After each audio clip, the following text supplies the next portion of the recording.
Salam Jumaat bersama MHI 14 Oktober. Siapa yang tidak pernah berhutang? Jika tak pandai uruskan hutang, boleh jadi muflis. Soal Wang membincangkan bagaimana menguruskan hutang dengan betul, terutama dalam merancang kewangan dengan kos sara hidup yang semakin meningkat. Dan timbalah ilmu walaupun pada usia senja. Kenali dua individu hebat yang melanjutkan pelajaran dalam bidang perundangan walaupun sudah bergelar warga emas. Salam Jumaat yang ceria 14 Oktober 2022 bersama Nazraman dan juga Fazli Fuad. Kita hafal dah lama kita. Kan? Itulah dia. Dah lama dah tidak bersua dengan Abang Nas. Ceng. Tapi Abang Nas tetap ada di MHI dan juga tetap berada di tempat lain. Kan? Abang hari ini saya bersama dengan Nazraman di Malaysia hari ini. Hari ini Jumaat bang. Ya saya. Jadi hari ini adalah hari yang cukup diberkati. Adalah hari-hari yang dinantikan oleh ramai juga orang. Sebab apa? Sebab hari ini adalah hari untuk kita nak mengumpul seberapa banyak pahala-pahala. Contohnya kalau pagi tadi kita nak mandi pun, kalau kita berniat pun dah dapat pahala dah. Sebenarnya siapa cakap nak dapat pahala itu susah? Senang saja. Senang saja, niat di hati dan juga zahirkan dengan badan. InsyaAllah Jumaat yang barakah buat anda semua. Dan pengisian kita pada pagi ini pun insyaAllah menarik juga kepada anda. Kita memikirkan tentang hutang, dibelengui hutang. Hari ini kita akan berbicara tentang bagaimana anda penonton-penonton sekalian boleh kita take a step back dan kita lihat semula keadaan kita. Mungkin ada yang sedang dihimpit kesusahan, hilang kerja atau mungkin bisnes berundung dan terpaksa berhutang. Bagaimana kita nak selesaikan? Ada cara-caranya, insya-Allah kita akan kongsikan. Ya, insya-Allah. Jadi pada hari ini di Malaysia hari ini dalam segmen soal wang itu yang akan kami kongsikan khas untuk anda semua untuk kita bagaimanakah cara untuk kita nak mengurus hutang. Memang kalau cakap pasal mengurus hutang tu, orang nak bayar hutang tu memang senang kan. Tapi bila kita dah berhutang kawan tu, kawan tu buat lupa je kan. Ada falsafah tak tentang hutang ni? Nak tanya Afan. Ada falsafah tak? Falsafah? Falsafah hidup. Macam hutang ni dalam hidup ni memang akan ada. Kan tak boleh terlepas daripada hutang. Terutamanya kalau kita nak beli yang terbaik kepada ahli keluarga kita, kita nak beli rumah yang kata cukup sifatnya, mungkin kenderaan dan mungkin ada pinjaman sedikit untuk kecemasan dan sebagainya. Tapi apabila malapetaka melanda, seperti itulah kadang-kadang kepala kita jam. Saya ni tak suka berhutang. Oh ya. Saya so jenis barang semua beli cash lah. Kalau boleh pop 1 2 3 pop. Kalau tak ada duit tu maknanya tak nak berhutang kan. Jadi kalau tak ada duit maknanya saya tak mampu. Itu falsafah saya pula. Itu falsafah Nazraman lah kan. Sebab mungkin ada setengah kita yang berkemampuan kan. Bukan macam tu. Mungkin mengambil langkah tidak berhutang dan sebagainya. Tapi baguslah kan. Tapi ada orang yang ada duit bang. Ada juga orang yang ada duit tapi suka berhutang juga. Itu betul juga. Jadi kita nak tahulah bagaimana cara untuk kita nak menguruskan kewangan kita. Adakah kalau kita ni mempunyai wang, wajarkah kita untuk membeli satu tu secara tunai ataupun kita nak uruskan kewangan kita itu berfasa. Jadi kita bayar tiap bulan dan sebagainya. Tapi itu akan kita rungkaikan nanti pasal hutang. Tapi apa pun saya nak kongsikan pagi ni bang berkaitan dengan pembukaan rasmi Lebuh Raya Damansara Shah Alam ataupun Dash. Enjoy orang Puncak Alam. Tengah malam tadi dah pun dimulakan tepat 12.30 malam. Tapi saya tak adalah nak tunggu sampai 12.30 malam. Sebab saya memang dah target dah pagi ni. Saya rumah saya kat Puncak Alam. Jadi saya memang target untuk lalu kat Dash. Alhamdulillah. Kalau kebiasaannya saya akan sampai dekat Seri Petas ni sejam setengah bang. Sejam setengah. Wow. Tapi kalau kita ikutkan pagi tadi saya sampai sini 40 minit sahaja. 40 minit. Melalui 3 tol. Dan ada yang cakap macam yalah 3 tol mahal dan sebagainya. Tapi stres dah tak ada lah. Stres dah tak ada. Sebab apa? Sebab kalau kita memandu, kita dalam keadaan yang stres dan sebagainya, kita sampai dekat pejabat dan kita dalam keadaan emosi dan sebagainya, tak best juga kan? Betul. Jadi apapun kita ucapkan tahniah juga di atas pembukaan Lebuh Raya Dash itu dapat mengurangkan kesesakan dan juga jalan alternatif lah kepada anda yang berada di sekitar Puncak Alam nak menuju ke Damansara. Patutlah senyuman Fazli Fuad hari ini. Betul, semangat lagi ni. Extra. Hilangkan stres anda. Tapi apa lagi yang mendatangkan stres kalau kita hujan di pagi hari tu, kalau bawa jam tu. Dan cerita pasal hujan. Kita berkongsi tentang keadaan cuaca kita. Jadi anda semua boleh bersiap siaga ya. Jadi kalau kita lihat keadaan di Melaka dan juga di kita tengok sini dulu bang. Ada banjir ni. Cuaca. Ini dia. Nampak ni semua ni. Okey, ini keadaan cuaca di sebelah pagi inilah. Yang dikeluarkan bermula jam 7 pagi tadi. Keadaan cuaca saya buat MHI dah beberapa minggu. Macam ni keadaan cuacanya bang. Itu tak berubah. Ramalan cuaca memang macam ini saja. Jadi kita lihat cuaca di Sabah dan juga Sarawak. Sabah dan Sarawak juga. Okey, ini dia. Buka siap-siap. Okey, itu sama dia. Saja. Semuanya sama saja dan keadaan hujan yang berterusan ini telah pun mendatangkan bencana ya. Jadi kita akan bersama dengan NADMA atau National Disaster Management Agency kita. Kita akan bercerita tentang keadaan banjir yang sedang berlaku di Melaka dan insya-Allah kita akan bersama dengan pasukan bomba Sarawak untuk mengetahui apakah keadaannya di Sarawak ya. Okey, jadi kita terus saja ingin bersama dengan Cik Nazaruddin Syara'i, pengarah Pusat Kawalan Bencana Negara. Assalamualaikum. Oh, terputus pula. Jadi penting untuk kita nak mengetahui keadaan cuaca dan juga untuk kita mengetahuilah ada di antara negeri-negeri yang sekarang ini dah pun mengalami banjir dan ada juga PPS yang telah pun dibuka. Contohnya dekat Melaka dan juga di Sarawak. Dengan ceritanya masih ada PPS ya? Di Melaka kalau tak salah saya dah mengikut laporan pada pukul 9 malam semalam telah pun ditutup alhamdulillah. Semuanya. Tapi sekarang kita bertanya bersama dengan Encik Nazaruddin Syara'i, pengarah Pusat Kawalan Bencana Negara. Assalamualaikum Encik Nazaruddin. Waalaikumsalam. Alhamdulillah. Terima kasih kerana bersama kita pada pagi ini. Kita ingin bertanya tentang keadaan banjir yang sedang berlaku di Melaka dan mungkin kawasan-kawasan lain. Okey. So, pihak Pusat Kawalan Bencana Negara sentiasa memantau situasi semasa bencana di negara inilah. Alhamdulillah. Berdasarkan laporan pada jam 8 pagi tadi, 3 PPS dalam konteks banjir masih dibuka di seluruh Malaysia lah. Satu di Melaka dan 2 di Sarawak yang menempatkan 16 keluarga dan 48 mangsa. Terdapat peningkatan sikitlah berbanding angka semalam. Okey, jadi bagaimana keadaan banjir ini mengikut ramalan lah, bila agaknya kesudahan keadaan cuaca ini akan mungkin berlaku reda seketika, Tuan? Sekarang ni kalau mengikut ramalan pihak Jabatan Meteorologi Malaysia, dalam sepanjang minggu ni memang berlaku petir ataupun hujan biasa lah. Itu dalam tetapi kalau yang betul-betul untuk yang musim timur lautnya dijangka pada bulan November. November hingga Disember yang melibatkan negeri Kelantan, Terengganu dan Pahang. Manakala Disember hingga Januari melibatkan Johor, Sabah dan Sarawak. Okey, yang tadi sekali mungkin ada pesanan khas untuk kita semua yang mungkin agar kita bersiap sedialah agar menghadapi situasi ini. Sentiasa mendengarlah himbahan yang dikeluarkan oleh pihak Malaysia dan juga sentiasa melalui portal bencana di NADMA lah untuk mengetahui situasi semasa lah. Biasanya kalau mengikut SOP kita, kalau berlaku hujan lebat ni, pihak mesti akan mengeluarkan notis kesiapsiagaan kepada semua agensi nilai balas. Baik, terima kasih Encik Nazaruddin. Jadi kepada penonton kita, silalah pantau laman web portal bencana Pusat Kawalan Bencana Negara untuk anda sentiasa bersiap siaga. Amarannya akan datang di sini ya. Terima kasih sekali lagi diucapkan. Okey, baik. Kita dah lihatlah perkembangan terkini di Sarawak. Di Sibu, bagaimana keadaannya dan juga ada masihkah terdapat lagi PPS di sana. Kita terus saja ingin bersama dengan Datuk Khairuddin Rahman alias Husaini, pengarah Jabatan Bomba dan Penyelamat Malaysia Negeri Sarawak. Assalamualaikum, Datuk. Waalaikumsalam. Selamat pagi, Datuk. Dan kita difahamkan keadaan di Sibu masih berada di keadaan genting ya. Boleh Tuan ceritakan apa yang sedang berlaku? Okey, dimaklumkan di bagi kawasan Sibu Tengah Sarawak banjir mula menurun dan keadaan stabil lah. Dan semalam kita punya helikopter menghantar bekalan makanan di kawasan hulu Belaga yang mana jalan terputus dan juga jalan sungai tak boleh dilalui oleh bot lah.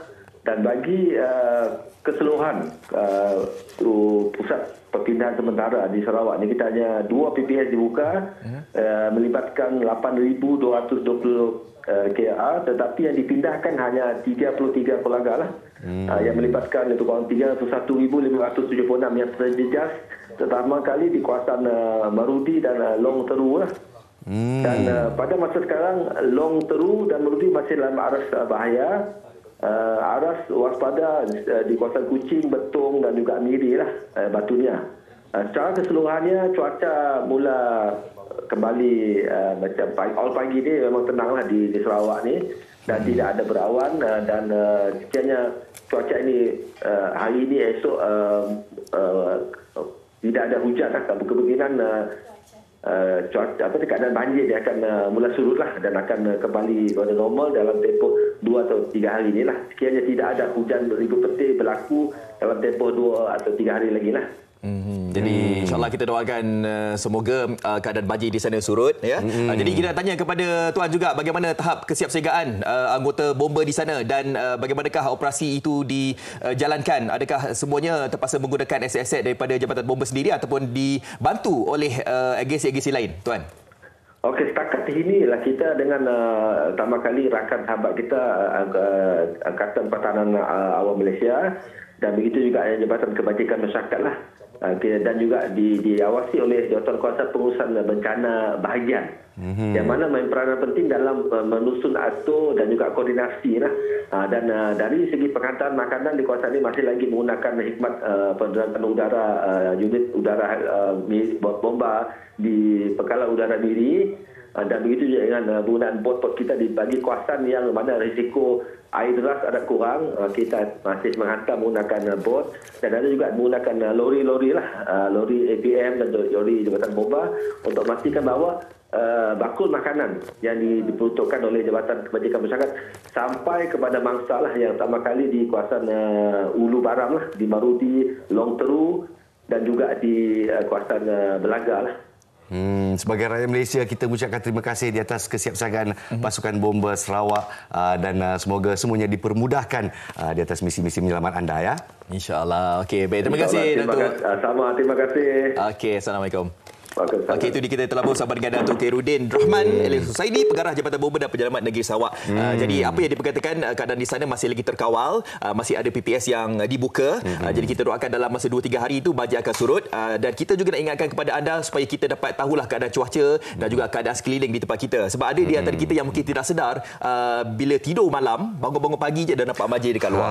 Dan itu saja, banjir kilat ni menjadi suatu fenomena ya. Jadi kepada para penonton di luar sana, walaupun keadaan di rumah kita, kalau kita nampak hujan yang berpanjangan tu, bersiap siaga dengan dokumen-dokumen yang penting dan juga hubungi yang tersayang. Jangan kita putus hubungan, terutamanya sewaktu malapetaka banjir melanda. Ya, betul. Okey, kita nak berhenti berehat seketika dan lepas ini kita bersama dengan Nas Rahman. Yes, yang akan bersama dengan Perunding Kewangan kita, Samsudin Kadir, bercakap tentang bagaimana caranya untuk kita nak menguruskan kewangan kita dalam soal wang segalanya di Malaysia hari ini selepas ini.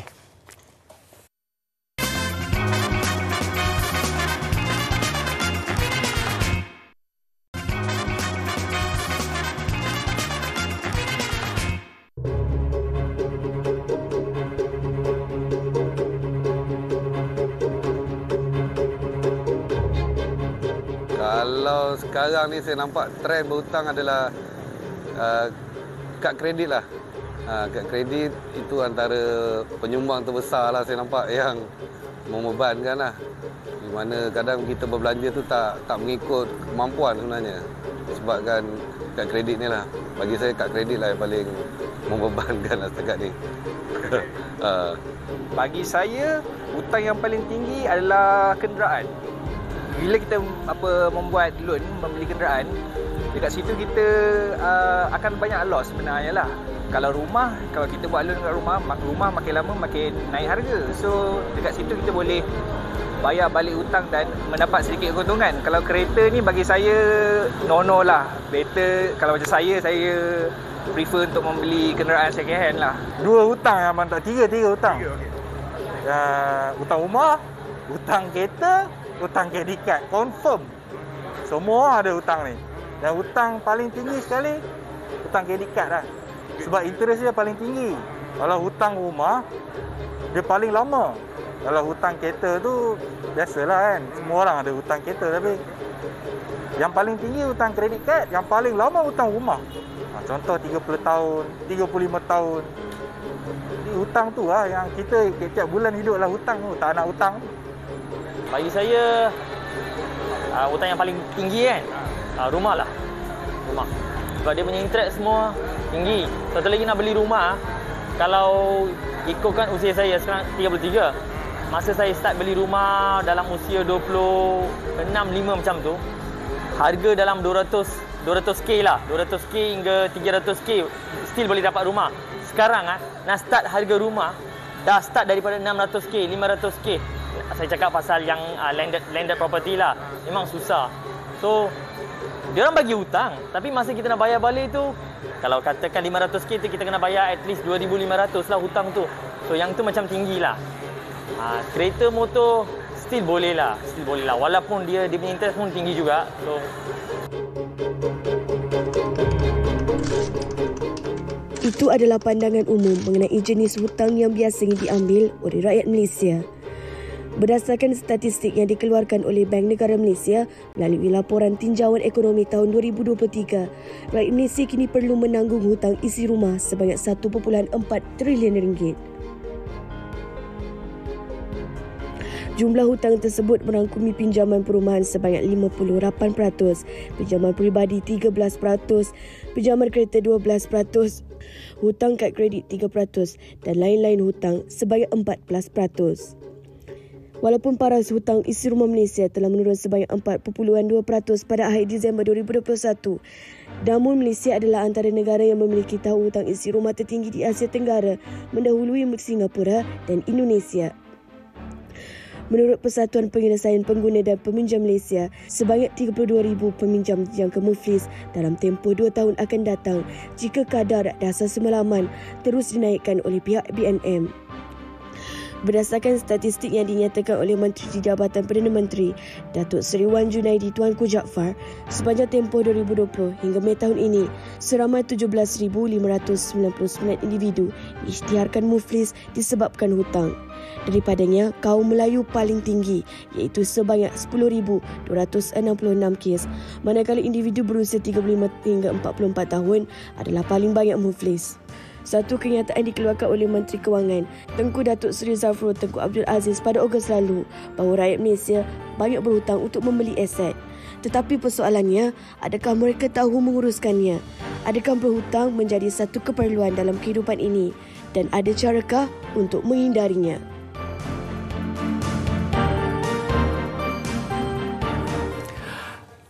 Itulah persoalan dia kepada anda yang baru saja bersama kita di MHI. Adakah rakyat Malaysia pandai menguruskan hutang ataupun tidak? Kalau kita lihat statistik dan juga nombor-nombor yang kita kongsikan kepada anda semua, 1.4 trilion hutang household debt kita buat negara. Wow, satu yang angka yang amat besar. Tapi adakah ia masalah persepsi ataupun kurang ilmu pengetahuan tentang kewangan? Jadi kita bertanya tentang hal ini bersama dengan perunding kewangan kita. Kita bersama dengan Encik Syamsuddin Kadir yang sentiasa setia dengan MHI. Terima kasih Tuan Syamsuddin. Saya suka. Alhamdulillah, itu dia hashtag kita. Tapi ini bukan jalan jajak makan, ni MHI sebenarnya. Dan kita terus kepada topik kita. Kehendak atau keperluan. Apa yang kita dengar daripada rakyat Malaysia tadi, 3 hutang yang paling ketara iaitu rumah, kereta dan pinjaman. Pendapat Tuan Syamsuddin. Okey, dia secara asasnya apabila sebut rumah kereta, dia ada rumah yang dikategorikan kehendak, ada rumah yang dikategorikan sebagai keperluan. Keperluan. Maknanya mampu atau tak mampu. Yes. Jadi kalau kita membiarkan bank yang menentukan jumlah, kita akan ambil kehendak. Sebab saya sebut contoh seorang individu peserta, dia kata dulu nak beli rumah teres tingkat 100,000 lebih. Ini 20 tahun lepas di Kelang. Wow. 100,000 lebih. Tapi bila pergi bank kata, "Cik layak 200,000." Rugi ni rugi. Dia balik pergi cari rumah double story. Lepas tu memang dia end up tak boleh bayar. Allahuakbar. So macam tuan tadi, dia kurang ilmu pengetahuan. Macam kereta pun kita boleh ambil hutang, tapi maksimum 5 tahun je. Yes, kat luar sana orang ambil biasa berapa tahun? 9 tahun ada. Kalau boleh 10 tahun, 10 tahun. Itu yang jadi bila 10 dia terus jadi kehendak punya kereta. Kalau 5 tahun dia masih jadi yang keperluan. Kalau nak kehendak pun dia orang kata border lah, pagar. Dia maksud nak beli kereta kita ambil tempoh 5 tahun saja. Kalau dikatakan ansuran tinggi so mana kita kena downgrade kereta yang lebih rendah buat masa ni.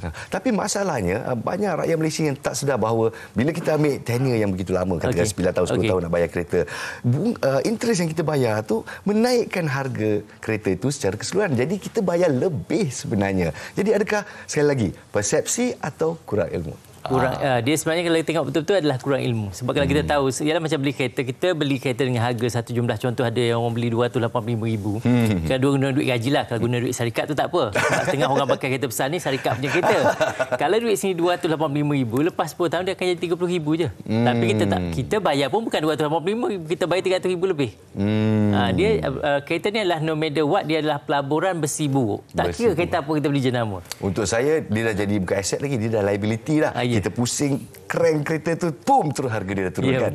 Jadi kehendak versus kemahuan. Dan di sini kalau saya nak bertanya lah, pendekatan terbaik apabila kita nak menguruskan hutang, apabila kita keluar bekerja ataupun kita dari bangku sekolah lagi, apakah pendekatan terbaik? Okey, hutang sebenarnya kita manusia perlulah, yang setakat saya tengok di Malaysia.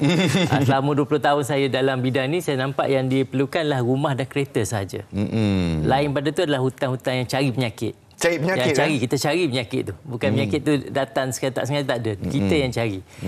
Kalau ada dua tu tak ada masalah. Sebab saya ingat 20 tahun lebih bila saya buat kursus, saya tanya siapa yang ada pembiayaan peribadi. Seorang je angkat tangan. Sekarang ni kita tanya siapa yang tak ada. Seorang yang angkat tangan. Itu dia itu yang bayar. Ya? Sebab, tapi kita tengok tu because of ilmu. Memang manusia tidak memerlukan pembiayaan peribadi. Kad kredit ni mungkin ramai tak tahu. Dia sebenarnya dia mengandung 4 tahun tapi keluar kembar 2. Maksudnya kembar 2 terus. Kalau kad kredit hutang kita RM5,000 contoh, right? Sekarang ni RM5,000. 4 tahun lagi dia akan jadi RM10,000. Kalau kita biarkan lagi bayar je, minimum payment saja, dia akan jadi 20, 40. Ada seorang yang berhutang sebelum masa bujang. Bujang RM6,000 je. Dia lari, dia pindah rumah sampai bank tak tahu. Masa dekat nak bersara 2 minggu dapat surat kena bayar RM100,000 lebih kad kredit yang hutang RM6,000. RM100,000? Yes, untuk kad kredit yang hutang RM6,000. Dan kad kredit ni apabila kita beli guna kad, kita akan belanja ni kurang ilmu tu. Kalau kita tahu, okey, contoh kalau kita masuk pasar raya, kita beli cash. Kita bawa cash, kita akan belanja RM1,000. Tapi kalau kita bawa dengan kad kredit, kita akan belanja RM1,170 secara purata. Sebab dengan beli kad kredit ni, dia akan buatkan kita belanja lebih. Maksudnya, sebab kita rasa selamat. Walaupun kita ada duit, maksudnya berbelanja dengan kredit, kad kredit membuatkan kita akan overspending by 17%. 17%? Itu dia statistik dia? Yes. Wow, banyak juga. Jadi inilah dia. Kita kena menahan diri dan kita kena menimba ilmu. Bila kita kalau guna kad kredit dia bayar tu tak ada masalah. So mana kita nak zah, kita tengok ada duit dalam akaun bank. Ada tak apa, guna kad dulu. Tapi kalau tak ada, jangan. Tapi Tuan Syamsuddin, kalau kita ikut perjalanan cerita kita kat sini, mungkin berbau negatif sikit. Saya pasti ada di luar sana pasca pandemik, mungkin hilang punca pendapatan, hilang kerja, atau mungkin bisnes beruntum, atau mungkin ada rawatan yang tak dapat dibayar kerana hilang punca pendapatan. Jadi untuk kategori ini, macam mana strategi untuk mereka menyusun pembayaran hutang? Okey, satunya sebab kita tengok bank ada tawarkan moratorium. AKPK 2 ni dekatkan, jangan dengan orang cakap, kontak bank sendiri. Kita sebab bank ni setengah bank dia akan tanya kita, walaupun kita tak ada apa, saya pun banyak dapat. Tiba-tiba jadi kalau kita rasa kita ada situasi yang susah sikit, mungkin gaji kita dipotong, jangan buat keputusan ni, jangan dengar dalam Facebook dalam tu je. Tanya kalau bank tu kita tanya bank kita. Yalah, bank lain mungkin lain dia punya cara, right? Tu yang pertama. AKPK pun sama. Sebab dia kata kalau terlibat dengan AKPK nanti tak boleh ambil loan baru. Tak boleh buat pembiayaan. Kita tengah penyakit, contoh ada penyakit kecil manis, takkan nak pergi makan gula lagi, right? Relax dulu, tunggu settle. Jadi bagi yang ada, cuma kalau boleh cuba elakkanlah yang macam saya kata, kalau Aranu pun nak letak, memang dia kita nak pakai duit memang kena. Cuma macam Aranu pun ataupun pajak gadai, setakat yang saya tengok yang paling tinggi kat Malaysia 24%. Lagi tinggi pada setahun. 24%? Yes, charge dia. Yang paling tinggi yang saya check. Terkejut saya. Sedangkan mas kita tu. Yes. Jadi nak letak ke mana, isu tak ada, ilmu. Di moment kita ada ilmu, bagi yang tersesat, kita letak kat Aranu yang murah. Kalau bagi non-Muslim, mungkin letak kat pajak gadai yang murah. Yang great, kita nak pandai kira. Yang tak cekik darah sampai 24% lah. 24% makna 3 tahun dia melahirkan kembar 2. Tadi kredit 4 tahun. 3 tahun lagi cepatlah. So saya rasa itu yang boleh buat. Dan satu lagi, buang gaya hidup moden sekarang. Contoh birthday ni gaya hidup moden. Orang dulu mak ayah datuk nenek kita tak buat. Sekarang tak boleh, cenderung emosi kan, tak sambut birthday. Emosi ya. So birthday tinggal tepi ya. Bagi yang beragama Islam ikut agama je. Kalau raya ikut Islam pun nanti nak raya nak apa. Sebenarnya tengok pakaian terbaik yang ada dalam almari je. Itu yang bagi yang terkesan lah. Yang tak terkesan tak ada masalah ya, tuan-tuan. Itulah dia, sekali lagi persepsi je. Walaupun kita nak bayar kad kredit tiap bulan, kita bayar bunga dia, dalam hati kita kita bayar ni tiap bulan kita bayar, tapi pokoknya itu tak turun juga ya. Pokok tu akan kekal di sana selagi mana kita tak tebang dia. Itu satu simile yang saya sangat suka. Pokoknya tetap ada kecuali kalau kita kena tebang dulu, maknanya kita kena bayar secara ansuran harga pokoknya sekali. Dan kalau kita cerita tentang badan-badan kerajaan pula seperti agensi kaunseling dan pengurusan kredit ya. Didapati banyak rakyat kita yang malu. Bila nak pergi bank nak minta moratorium tu, tak naklah malu, nanti dia tahu saya tak boleh bayar. Pandangan dia ada itu satu isu lah. Bagi yang mana yang berpangkat sedikit, kita akan rasa malu lah. Even sama yang kena penipu dengan scammer pun tak berani nak buat laporan sebab dia somebody ya. Tapi bagi saya tak apa, boleh telefon. Sekarang ni dengan bank kita boleh telefon, jangan bank telefon kita. Betul, sangat betul. Kita telefon bank, memang kita telefon ke bank lah. Tanya dia ya. Kalau tak nak pergi kaunter pun sekarang boleh. Macam AKPK pun dia tak adalah buat secara terbuka sangat, dia ada kaunseling one to one juga. Tapi bagi saya pergi dengar dia, walaupun kita rasa tak okey kawan cakap, kita pergi. Saya pelaman saya tengok banyak yang berjaya, ada juga yang tak berjaya itu mungkin kadang-kadang tak cukup duit dah. Sebab salah tu nak masuk AKPK pun kena masih ada pendapatan bulanan lah. Betul. Kalau dah memang tak ada, memang dia tak boleh kita boleh minta penangguhan. Itu yang saya apa-apa pun kalau sarankan. tersangkut ke apa, jangan diam, jangan tunggu bank call, tu bahaya. Bank hantar, maksudnya hantar surat apa, jangan call je. Kalau tak boleh bayar pun bagaimana pula dengan badan-badan kerajaan? Adakah badan-badan kerajaan ataupun agensi-agensi yang memberikan bantuan kewangan kepada golongan ini? Dia kalau kita tengok sebenarnya ada banyak. Kita tengok macam contoh ada yang sedang buat bisnes kan, kadang dia bagi bantuan, kita dah pergi guna duit sendiri. Lepas tu duit tu untuk bayar hutang. Jadi cuba tengok sebab masa bajet itu kalau boleh buka balik kertas akhbar dan sebagainya ataupun online, tengok apa bantuan yang bersesuaian yang kita layak. Jadi jangan kata kita tunggu agensi telefon kita ni bermasalah, kita kena proaktif ya. Sebab apabila tunggu, satunya kita akan stres. Apabila stres ni kan punca perceraian pun salah tu sebabkan kewangan. Betul. So jangan diam, tanya. Tanya di pihak yang berkenaan lah. Jadi kita tumpukan kepada mereka yang betul bertanggungjawab. Okey, saya ada hutang dan saya nak bayar. Dan saya masih alhamdulillah dapat kerja baru, mungkin saya dapat gaji baru. Berapa peratus yang kita harus letak ke tepi untuk kita melangsungkan kehidupan tapi kita dapat bayar hutang juga? Mungkin secara peratus. Dia secara asasnya 30% untuk simpanan masa depan dengan kecemasan. 30%. 70% tu untuk belanja dengan bayar hutang. 70%. 70%. Ada setengah orang dia pecah lagi. 30% untuk masa depan. Untuk hidup ni 40%, 30% untuk hutang. Bagi saya tak ada masalah. Janji 30% tu dapat diselamatkan. Sebab kita tak tahu, walaupun PKP dah lepas, kita tak tahu penyakit apa ataupun isu apa yang akan mendatang di masa depan. Mana satu lebih penting? Alokasi untuk simpanan ataupun hutang dulu? Untuk saya lah, prinsip hidup, hutang dulu baru kita simpan. Kalau kad kredit, kalau macam kad kredit, siapa yang ada hutang yang buatkan mereka semakin lama semakin apa kerana kad kredit, Aranu, pajak gadai, buy now pay later, pembiayaan peribadi, settle yang dulu lebih. Baru kita simpan. Dan simpanan pun simpan di tempat yang bagi 4% ke atas. 4% ke supaya atas. duit kita tak dimakan oleh inflasi. Itu yang apabila inflasi berjalan, kita kena berlari. Kalau kita simpan duit tapi duit tu semakin nilai mata wang kita semakin berkurangan, itu pun tak guna juga. Tak guna. Sebab tapi jangan letak satu tempat lah. Kalau letak simpanan satu akaun, kena berat scanner habis. Dia ada banyak akaun yang berbeza. So satu strategi adalah kita pelbagaikan investment kita atau pelaburan kita. Yes. Sebab ialah macam musim tahun ni kata durian musangking tak menjadi. Jadi kalau kita tanam musangking jadi rugilah. Biar ada semua jenis yang lain. Getah ada, kelapa sawit tangan getah naik, kita happy. Bagus. Jangan satu benda. Jadi kepada mereka yang masih senang pening, nak masuk kelapa sawit, nak masuk tu, nak masuk ni, mungkin pesanan buat orang ramai di luar sana. Kalau dari segi simpanan English, dalam bahasa Inggeris kata don't put all egg in one basket. Maknanya jangan letakkan telur kita dalam satu baku yang sama. Tak kira masalah kita sebesar mana pun, kalau kita tanya orang yang betul, dia jadi senang je untuk selesai. Tapi kita tanya orang yang salah, memang kita serabut sangat. Sama sebenarnya macam matematik lah. Kita tanya orang dapat A, senang tak matematik? Kacang, dia kata. Tapi kita tanya orang fail, taubat dah, aku takkan ambil. Jadi hutang sama. Hutang ni sebenarnya ada cara, yes. Saya pernah jumpa ada orang duit ada 400,000 dalam akaun saving tapi tak boleh beli hartanah. Bila saya cakap, dia boleh beli 2, 3, 4 lagi. Uish. Yes. Itu dia sebenarnya dia tak nampak tu je. Dia tak nampak. Macam tadi yang sebut, back kepada knowledge tu kita kurang.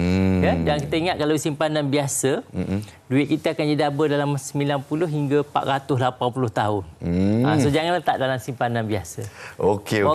Satu lagi saya nak tanya sebab Tuan ada tanya tentang atau bercerita tentang aplikasi-aplikasi yang sekarang ni kalau kita order makanan dan sebagainya, buy now pay later kan, macam Tuan sebut tadi. Tapi ada yang kata cari penyakit, tapi bila kita tengok harga dia tu, harga makanan tu 50% lagi murah. Ini jimat sebenarnya. Macam mana? Dia panggil satu penyakit lapar diskaun. Lapar diskaun. Ada orang dia nak pergi ke ATM, nak berjalan nampak kasut kan, kedai kasut sebelum sampai kedai bank tu.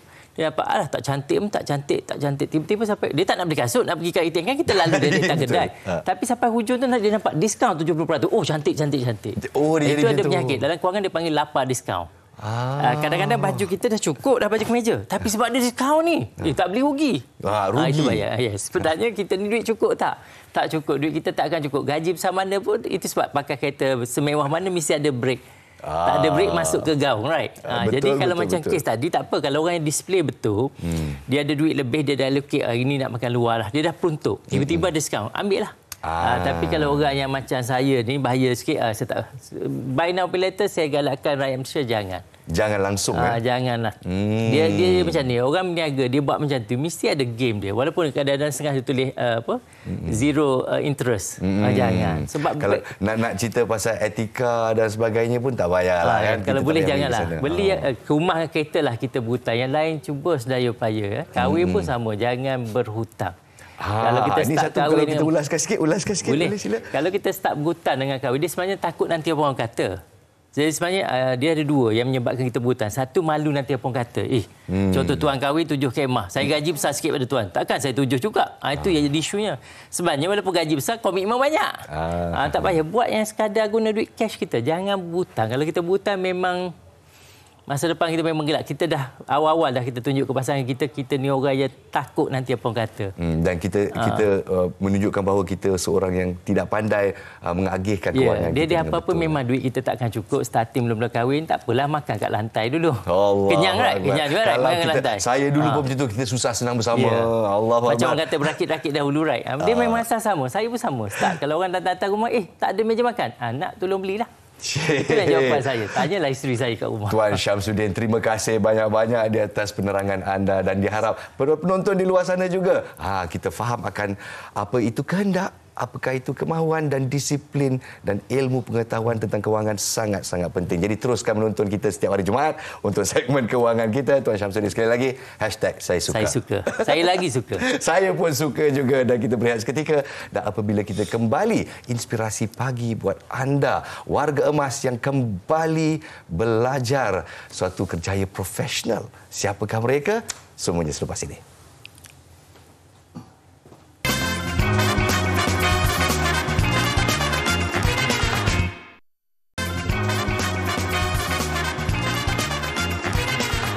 Wah, betul lah orang cakap, usia bukan penghalang untuk kita nak menimba ilmu. Tepat sekali. Selagi kita ni berada dalam keadaan yang sihat, kan, kita boleh berjalan dan sebagainya. Ilmu ni harus dituntut. Orang cakap dulu sampai ke negara China. Tapi sekarang ni dah tak payah kita nak guna falsafah tu.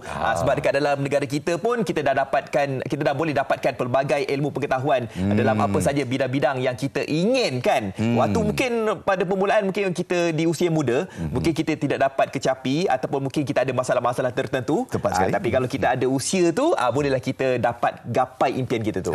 Dan di era di mana kita lihat 3 daripada 4 lepasan SPM tidak mahu menyambung belajar di universiti dan sebagainya, kita berjumpa dengan 2 warga emas yang masih ingin mengecapi kejayaan dengan ilmu. Jadi kita bersama dengan Encik M. Krishnan, penuntut Ijazah Sarjana Muda Undang-Undang di Universiti Sultan Zainal Abidin, 77 tahun. Dan juga Encik Ramesh, 56 tahun, juga penuntut Ijazah Sarjana Muda Undang-Undang di universiti yang sama. Tahniah saya ucapkan daripada MHI.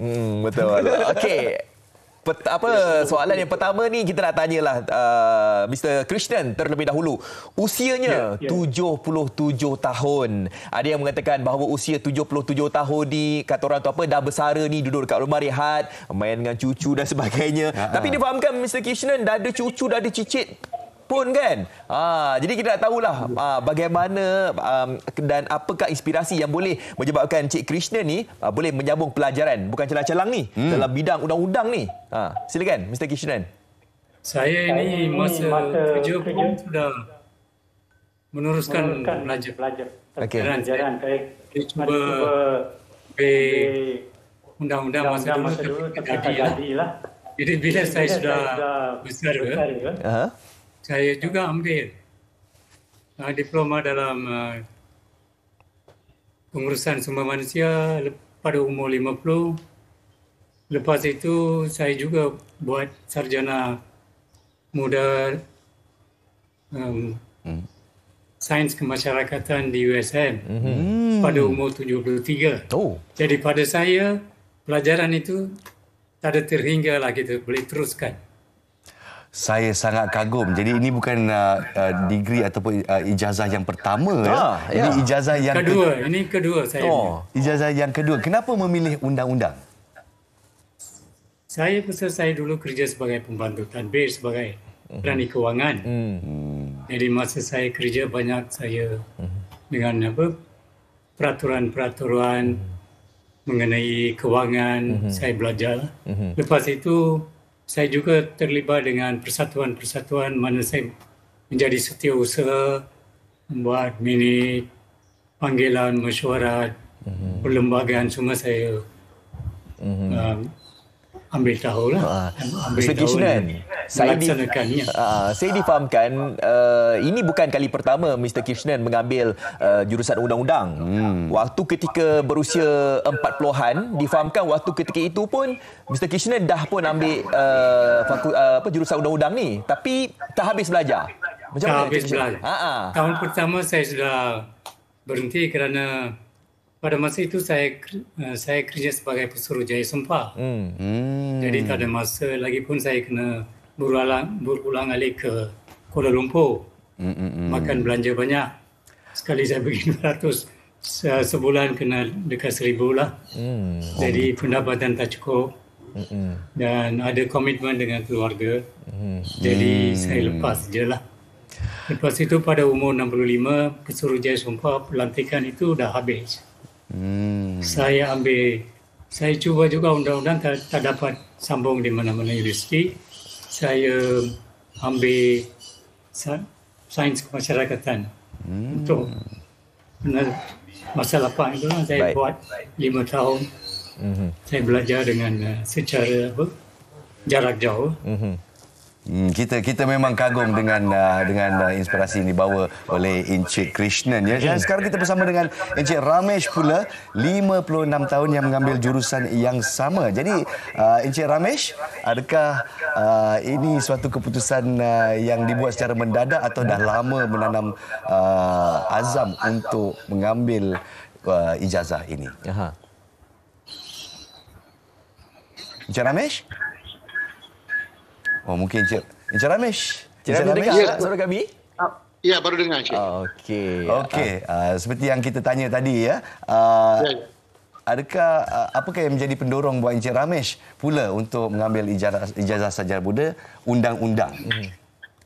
Okey, faktor yang mendorong saya untuk mengambil langkah untuk menyambung pengajian dalam bidang perundangan ini adalah kerana cita-cita saya lah sejak bangku sekolah lagi. Memang hendak menjadi seorang peguam yang bertauliah. Jadi, tapi dalam proses tu saya tidak berupaya untuk berbuat demikian. Jadi cuma sampai masa yang tepat sekarang lah. Jadi kerana dapat peluang telah diberi oleh pihak pengurusan dan UNIZA. Jadi pengalaman saya dalam bidang pengurusan sumber manusia dan juga kemahiran saya dalam perundangan pekerjaan lah, labor law dan juga perhubungan perusahaan dan juga terlibat dalam NGO dan persatuan jugalah. Jadi sekarang ni saya berharaplah dengan dapatnya saya peluang untuk menggenggam ijazah sarjana undang-undang dapat memenuhi cita-cita dan impian saya untuk menjadi seorang peguam dan juga membantu anak guaman saya untuk memastikan mendapat keadilan yang tak samalah sebagai seorang peguam. Okey. Mr. Ramesh, saya nak tanyalah kan, yang mana kalau kita tahu bahawa untuk sekarang ini budak-budak yang masuk universiti dan sebagainya, kaedah pembelajaran itu mungkin berbeza berbanding ketika Mr. Ramesh masuk universiti beberapa puluh tahun dahulu. Betul. Jadi bagaimana Cik Ramesh nak mengadaptasi sistem pembelajaran untuk waktu era sekarang ini, Mr. Ramesh? Okey, saya rasa itu bergantung kepada individu tersebut. Kerana kita faham pertukaran sentiasa berlaku dalam semua bidang. Termasuk bidang pendidikan, kerana setiap kali kita tengok macam memang semasa saya di sekolah dulu sistem pendidikan tu berbeza. Kita tak ada komputer riba, tak kurang teknologi kan. Masuk dalam bilik sains pun ada TV pendidikan, tengok TV masa bilik sains lah itu. Jadi tak banyak teknologi, pendedahan kami kepada teknologi seperti sekarang. Di mana generasi muda ataupun pelajar muda masuk universiti amat banyak pendedahan pada teknologi maklumat dan mereka sentiasa berdepan ataupun mendekati dengan segala perubahan peredaran yang berlaku surrounding di sepanjang di persekitaran mereka. Untung Cik Ramesh dapat merasai dua jenis pengalaman ya. Masa dahulu dan menggunakan teknologi. Pengalamannya amat mengharga lah. Jadi bermakna kita dua generasi lah. Ya, betul. Itu dia. Untung. Sangat beruntung. Tapi saya akan berusaha. Saya rasa usia tidak menghalanglah untuk pembelajaran sepanjang hayat. Jadi pasti, mental kita masih kental ataupun secara mental ni kita boleh dan bersedia untuk menghadapi segala cabaran lah. Jadi dari segi penukaran tu kita mesti menyesuaikan diri lah dengan segala perubahan. Jadi memang bukan saya nak kata senang, agak mudah. Memang akan mengalami sedikit sukaran di sana di sini pada usia buat masa ni. Encik Ramesh, terus cekal. Jangan khawatir. Terus cekal. Jadi kita kembali kepada Encik Krishnan pula ya. Jadi di usia 77 tahun Encik Krishnan, saya pasti, saya umur 40-an, tak nak cakap betul umur berapa betul lah. Saya pun mempunyai masalah memori. Jadi saya pasti di umur 77 tahun semakin sukar untuk kita menerapkan apa yang kita baca, terutamanya perundangan ya. Adakah Encik Krishnan akan teruskan untuk mengambil CLP atau Certificate of Practice, jadi anda akan menjadi peguam yang bertauliah? Macam mana Encik Krishnan? Pada fahaman saya, CLP kita tak perlu ambil pasal bila kita habis degree ni, dia otomatik kecualikan CLP, kita boleh praktis terus. Okay, that's good. Okay. Tapi macam mana pula dengan kuasa memori anda? Adakah anda rasa lebih sukar kan? Kita pun dah lupa, Pat. Itulah, ada petua-petua ke? Saya kena cuba lah. Pasal saya selalu buat baca dan buat kerja-kerja dengan NGO and all. Mungkin saya boleh kekalkan memori itu. Membangkit memori saya. Manalah tahu ada petua madu kelulut ke, ginkgo biloba ke. Makan tosil lebih. Itulah dia. Okey, baik. Terima kasih kepada kedua-duanya. Kita doakan semoga kedua-duanya berjayalah untuk memegang ijazah undang-undang itu. All the best. Rakyat Malaysia mendoakan kejayaan anda berdua. Tahniah kita ucapkan. Tahniah. Terima kasih. Kepada TV3 kerana memberi peluang kepada kami. Sama-sama. Untuk siaran langsung, dan juga terima kasih Yuriza.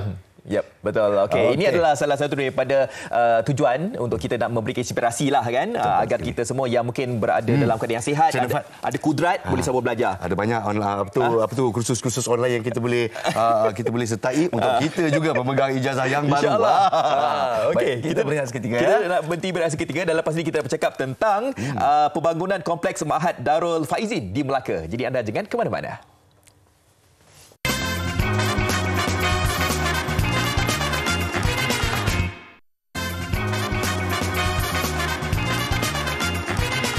Malaysia hari ini kini kembali. Jadi seperti mana yang saya katakan tadi, kita nak bercakap ataupun nak memberi peluang untuk anda nak berinfak ataupun nak berwakaf kepada pembangunan kompleks Mahat Darul Faizin di Melaka. Untuk itu, terus saja kita ingin bersama dengan Mudir Kompleks Islam Darul Faizin. Kita bersama dengan tak lain tak bukan Ustaz Jafri Abu Bakar Mahmudi. Assalamualaikum Ustaz. Waalaikumsalam kata Faz. Salam Jumaat. Salam Jumaat. Salam Mubarak. Hari yang penuh dengan keberkatan. InsyaAllah. Amin. Okey.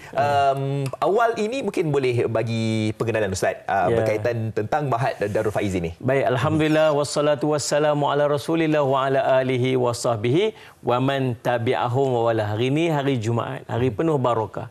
Kita berada pula pada bulan Rabiul Awal, bulan kelahiran baginda Rasul SAW. Saya teringat kisah yang berlaku yang diusahakan oleh Sultan Muzaffar Al-Kaukabri di Irbil, tempatnya di Iraq. Dialah di antara orang yang paling awal mempelopori yang namanya Maulidur Rasul sallallahu alaihi wasallam. Satu usaha, satu program, satu majlis untuk memperingati kelahiran baginda Rasul sallallahu alaihi wasallam sebagai utusan rahmat sekalian alam. Menzahirkan kegembiraan. Dan apa yang dilakukan oleh Sultan Muzaffar pada waktu tersebut ialah baginda banyak bersedekah, menjemput seluruh daripada penduduknya untuk hadir bersama-sama makan, semua Allah mengadakan majlis-majlis tazkirah dan berselawat pada Nabi SAW.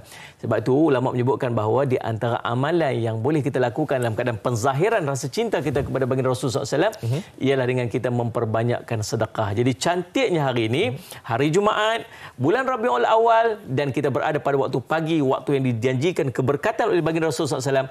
Kita perbanyakkan sedekah. Ke mana? Ke insya-Allah pembangunan kompleks Mahat Darul Faizin Cawangan Melaka ni, insya-Allah. Kita bangunkan kompleks pendidikan kita ni semenjak 2011 lagi. Okey. Dan kita semenjak daripada tahun 2015 kita menyediakan pengajian-pengajian percuma kepada para pelajar tahfiz, ada warga emas. Kita pengajian kita daripada peringkat awal pra-tahfiz seawal usia 6 tahun.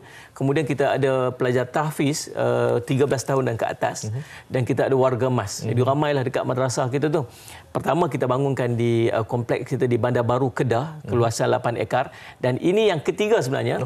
Kita nak bangunkan di di Tanjung Minyak Melaka, insya-Allah. Ada dua fasa. Fasa pertama fasa masjid dan juga kompleks ataupun asrama pelajar.